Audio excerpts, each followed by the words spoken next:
Okay, recording now. Okay, so today we're looking at exponential and logarithmic functions, specifically at their graphs, the features of their graphs.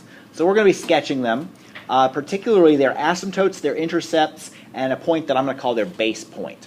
Okay, we're also going to convert equations between exponential and logarithmic form, and then we're going to graph transformations of exponential and logarithmic functions. So if you graph all of these, individually they all kind of look the same. All right. Now, if you graph them all on the same grid, you'll see that some of them are steeper than others. Okay, so what do they have in common? They all have in common that the horizontal asymptote right here is y equals 0. Okay. They also have the y-intercept. They all have the same one at 0, 1. Okay. What differs, though, is the point 1, b, where y equals b to the x. Whatever the base is, that's the y value of the point that it goes through when x is equal to 1. So if here, when x is equal to 1, we have the point 1, 2. All right, and then here, where x is equal to 1, we have the point 1, 3. Here, all right, when x is equal to 1, we have point 1, 2, 3, 4, 5, 6, 7, 8, 9, 10. 1, 10. All right, ugly. And then this one right here, we're going to have the point 1, 2, 3. E is 2.718281828. It does not repeat anymore after that, but that is the irrational number e. Okay, so it's between 2 and 3. So actually, if you were to graph e to the x along with 2 to the x and 3 to the x, you'd see that e to the x kind of runs in between the two of them. Okay, so what we want to do now is to invert each equation. Desmos will graph functions of y. It will allow us to write x equals 2 to the y, x equals 3 to the y, x equals 10 to the y, and x equals e to the y. Okay, so just go into your Desmos and write each of those things. Desmos can graph functions of y, and it'll show you what it looks like. Okay, so what we see is that all these things now kind of go like this. They all come up, cross, and then go that way. Okay, they all have in common the vertical asymptote x equals 0. They all have the x-intercept of 1, 0. Okay, how they differ is that they go through the point b, 1. So in this case, this is the point 2, 1. Right there. 1, 2. Okay, this guy is going to have the point, here's 0, 1, 2, 3. Point 3, 1. Okay, this 10, base 10, is going to go through the point 1, 2, 3, 4, 5, 6, 7, 8, 9, 10, 1. Okay, and of course E is going to go through the point 2 point something, 2.7, 1. Okay, so 2, 1, 3, 1, 10, 1, and E 1. All right, so what we want, though, is to be able to write those functions of y, okay? We want to be able to write those as functions of x. So that is going to require us to put it into what's called logarithmic form. Okay, so there's an equivalency between saying x equals 2 to the y. Okay, that is the same as saying log base 2 of x equals y. Okay, and the way that you go back and forth between it is that you take the base of the logarithm and go put it underneath the whatever it's equal to. Okay, the story I use is it's sort of like you got rowdy teenagers in a swimming pool, and one of them goes and gets other one up on his shoulder, and they have a what? What do you call that? Chicken fight. All right. So chicken fight. So the base of the logarithm is picking up the y on its shoulders. Okay, and then we got a chicken fight scenario going on here.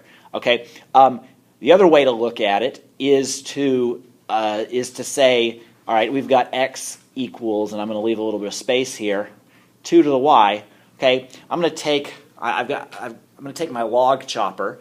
Okay, I got my axe, and I'm going to come and do log base 2 and log base 2 of both of these. Okay, what that does is it goes timber and chops down that exponent, which comes out to the front. So log base 2 of x is equal to y times log base 2 of 2.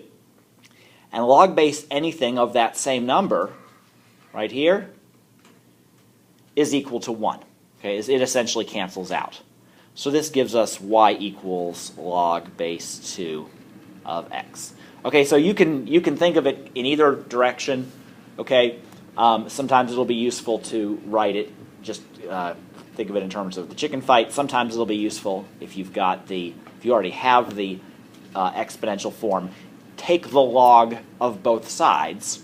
Okay, make sure that it's the correct base. Though later on when we solve equations, sometimes we'll use a different base because that's the only base that we'll have.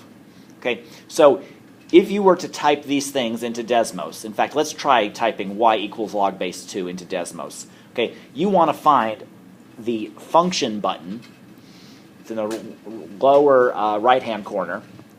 Click function, miscellaneous, and then you want the one that's like log base b of x. There's like a choice, okay, that you can use. That allows you to have that subscript there. So everyone try graphing that using the log base b button. Okay, so actually, Desmos, actually, the button itself actually says log base a, and then they kind of leave it blank. Okay, so that's the key you want to use there. That will allow you to put the 2 down in the bottom, and then put an x afterwards. So so what I want you to do now, since we got a football game this weekend, let's see if we can get all this work done in class today, and then you won't have any additional homework. Okay, you can just count this as your homework. We want, on those graph pages that I gave you, we want to sketch each of these. We already know what 3 to the x looks like and what log base 3 look like from having drawn them before. Okay, these are all transformations. Okay, so you should be able to sketch each one. Okay, you need to know where the base point ended up. Okay, so, and also where the y-intercept ended up, even if they're no longer the y-intercept or the base point.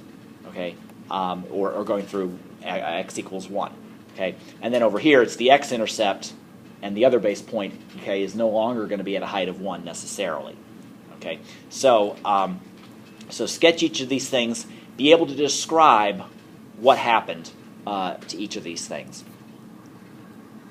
Okay, so recording again here. So I've sketched all of these. You should sketch them on your graph here. I didn't bother to mark any points for the ones that were just flipped. Okay, because you kind of know where those points would land. For the other ones, I kind of marked where that base point would end up. So like this one here, maybe I should add it. There's 1, 2, 3, 4. You're going to end up with a base point here of 1, 4, because 1, 3 got shifted up 1. Okay, I think I've marked it on all the rest of them. Okay, so if you want to pause it here and check your answers at home, you can.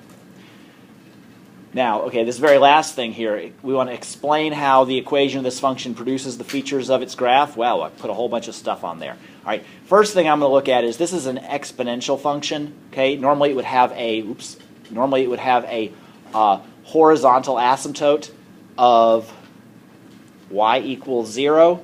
Well, this minus 4 gives us horizontal asymptote of y equals negative 4.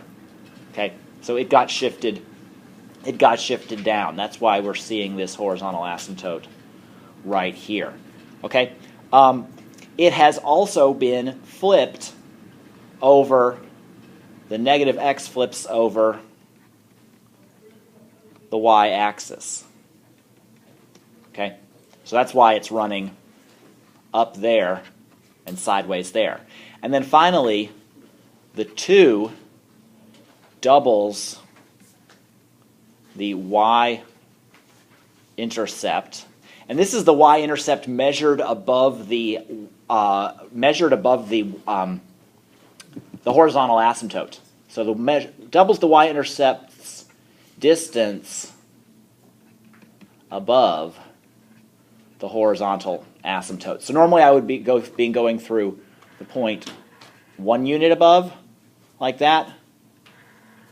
Okay, and this point right here would be 1, 2, 3 units above. Okay, but double times 2 right here, and 1, 2, 3, 4 times 2 right there. Okay, that's why we're doubling to that point and that point.